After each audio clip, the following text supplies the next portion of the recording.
कौन सा देश है जहाँ बच्चों को दूध के पैकेट की तरह ले जाया जाता है? और चाइना में 5th क्लास के बाद ये लिखने के लिए क्या दिया जाता है जिसके बाद आप स्कूल जाना ही छोड़ दोगे? भाई वीडियो को 3 गिने तक चैनल को सब्सक्राइब और वीडियो को लाइक कर देना।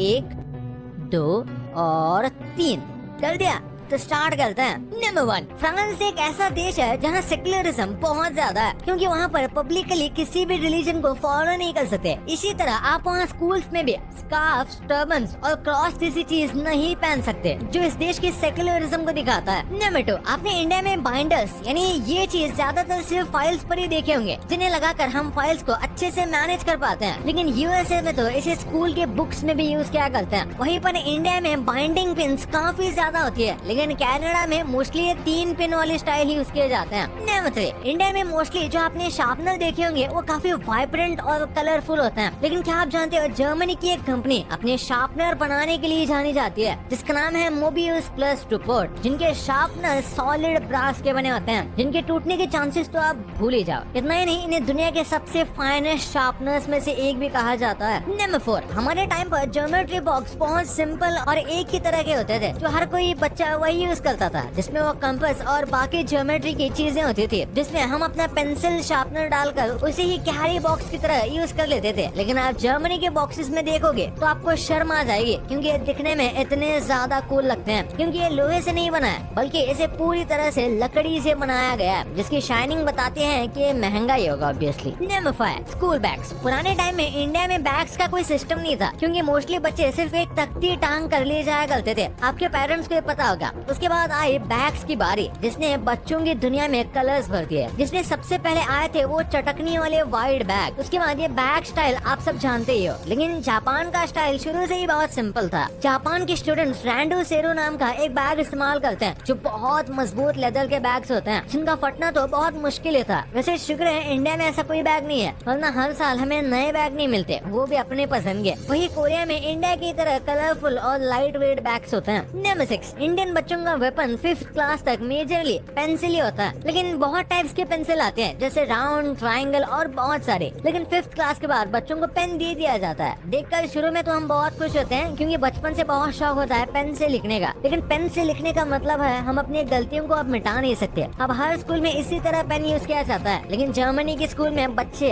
अब भी फाउंटेन पेन यूज करते हैं। वही चाइना जैसे देश में कुछ सब्जेक्ट्स के लिए अभी भी old school calligraphy brushes use किए जाते हैं, जबकि यूएस इंडिया की तरह पेंसिल और बॉल पेन बनाकर यूज करता है। नंबर 7, फिनलैंड में कोई भी प्राइवेट स्कूल नहीं है। हाँ, कुछ प्राइवेट स्कूल है, लेकिन वो सिर्फ कहने के लिए है, क्योंकि उन्हें रन स्टेट की तरफ से किया जाता है, जहाँ पर कोई भी ट्यूशन फीस नहीं ली जाती। फिनलैंड का कहना है कि एजुकेशन का मतलब यही है कि वो सबको बराबरी से मिलना चाहिए, क्योंकि स्कूल्स किसी शॉप की तरह है और पेरेंट्स किसी और कंट्री में अपने बच्चों को जो चाहे दिला सकते हैं। उनके पास चॉइस होती है। हालांकि फिनलैंड में भी उनके पास चॉइस है, लेकिन सारी चॉइस सेम ही है। फिनलैंड के स्कूल्स में सारे बच्चों को फ्री खाना, हेल्थ केयर और साइकोलॉजिकल हेल्प भी दी जाती है, जो मैंने नहीं सुना कहीं और भी मिलती होगी। और यहाँ के क्लास भी बहुत कलरफुल होते हैं, जबकि बहुत देशों का हाल ऐसा है, वहाँ अच्छी क्लासेस ही नहीं है। और स्वीडन जैसे देश में तो ओपन क्लासेस भी बनाए जा रही हैं, जैसे एक ही बड़े से स्पेस में एक से ज्यादा क्लासेस होंगे, जिससे स्टूडेंट्स का आपस में इंटरेक्शन बढ़ेगा। लेकिन इसके नुकसान बहुत है, क्योंकि एक क्लास के शोर में कोई दूसरी क्लास नहीं पढ़ सकती। वही सऊदी अरब जैसे आप सब जानते ही होंगे एक इस्लामिक देश है, और इस्लाम मिक्स जेंडर गैदरिंग को अलाउ नहीं करता, इसलिए वहाँ पर स्कूल में भी यही चीज फॉलो होती है। क्लासरूम्स में लड़के और लड़कियाँ अलग अलग पढ़ते हैं। नंबर 8, कोरिया इतना एडवांस देश है, वहाँ पर बच्चों के पास डिजिटल नोटबुक्स होती हैं, जिन पर वो अपने नोट्स लेते हैं, जो अपने आप कलर पर सेव हो जाती है, जिससे वो कहीं भी ओपन कर सकते हैं और किसी को भी इजीली अपने नोट्स शेयर कर सकते हैं। सेम इसी तरह न्यूजीलैंड के स्कूल्स में भी डिजिटली टूल्स को स्कूल्स अपना रही है बच्चों को पढ़ाने के लिए, क्योंकि यह बहुत जरूरी है। नंबर 9, सब बच्चे अच्छे से रूल फॉलो करें, इसके लिए यहाँ पे स्कूल में काफी स्ट्रिक्ट टीचर होते हैं। बच्चों के कंफर्ट के बारे में शायद ही कोई स्कूल सोचता होगा, लेकिन न्यूजीलैंड और ऑस्ट्रेलिया इस मामले में बिल्कुल अलग है, क्योंकि वो स्टूडेंट्स के कंफर्ट की काफी चिंता करते हैं, जिसकी वजह से इन जगहों के स्कूल्स में शूज ऑप्शनल है। मतलब अगर आपका मन है तो आप बिना शूज के, स्लीपर्स के वगैरह में किसी भी आउटफिट में स्कूल आ सकते हो, जिसमें आप कंफर्टेबल हो। नंबर 10, जैसे कि हम सब जानते हैं इंडिया का एजुकेशन सिस्टम उतना अच्छा नहीं है, क्योंकि इस एजुकेशन सिस्टम में क्रिएटिव क्रिएटिव बच्चों के लिए कोई जगह नहीं है, क्योंकि सबको बस सेम सब्जेक्ट के मार्क्स से कंपेयर किया जाता है। लेकिन कुछ स्कूल्स कोशिश कर रहे हैं, जैसे कि इटली के स्कूल्स में पेंटिंग जैसे सब्जेक्ट्स को बहुत ज्यादा भाव दिया जा रहा है। ब्राजील में फिजिकल एजुकेशन में बच्चों को मार्शल आर्ट सिखाया जाता है। वही ऑस्ट्रेलिया के बहुत स्कूल्स में भी उनको बहुत पुरानी अब ओरिजिनल आर्ट भी सिखाई जाती है, जो इंडिया के कढ़ाई से बहुत ज्यादा मिलती जुलती है। लेकिन इंडियन कढ़ाई को अब कमर्शलाइज कर दिया गया है। वही ऑस्ट्रेलिया में इसे आर्ट के रूप में देखा जाता है।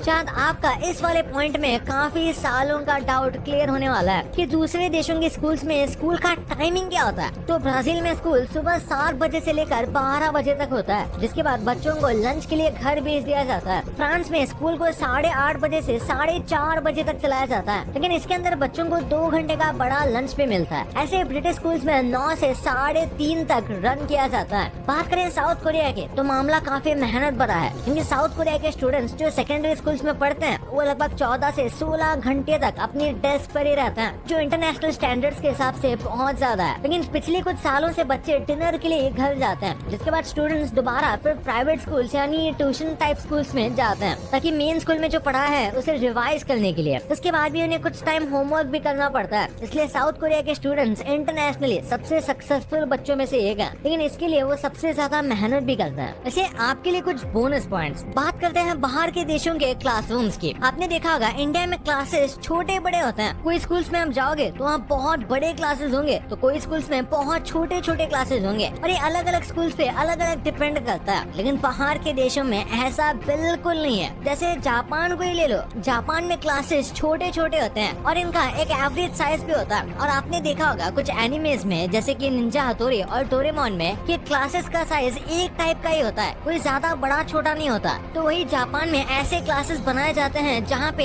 एवरेज 25 स्टूडेंट्स बैठ सके। यहाँ की सब क्लासेस का साइज उतने तक ही होता है, ज्यादा कुछ बड़ा छोटा नहीं होता है। यहाँ का ये स्टैंडर्ड साइज है। फिर बात करते हैं स्कूल यूनिफॉर्म्स की। मैंने पहले भी ये पॉइंट बहुत बार सुना है, लेकिन इस बार का केस थोड़ा अलग है। मैंने पहले बताया था कि अलग अलग कंट्रीज में अलग अलग यूनिफॉर्म्स होते हैं, ठीक है, लेकिन भूटान में बहुत ही अलग है। इस देश के सभी स्कूल्स का यूनिफॉर्म एक ही है और इनको ये नेशनल यूनिफॉर्म कहते हैं। मतलब हम जैसे इंडिया में देखते हैं अलग अलग स्कूल्स के लिए अलग अलग यूनिफॉर्म होता है, लेकिन भूटान में बात ही अलग है। यहाँ पे हर एक बच्चा छोटे से लेकर बड़े तक एक ही यूनिफॉर्म पहनता है। और भूटान वाले कहते हैं कि ऐसा इसलिए करते हैं क्योंकि ये इनकी कल्चरल आइडेंटिटी को बचाना चाहते हैं, कि ये यूनिफॉर्म्स भी एक कल्चर का पार्ट है, इसलिए ये ऐसा करते हैं। भाई ये तो आपको पता चल गया।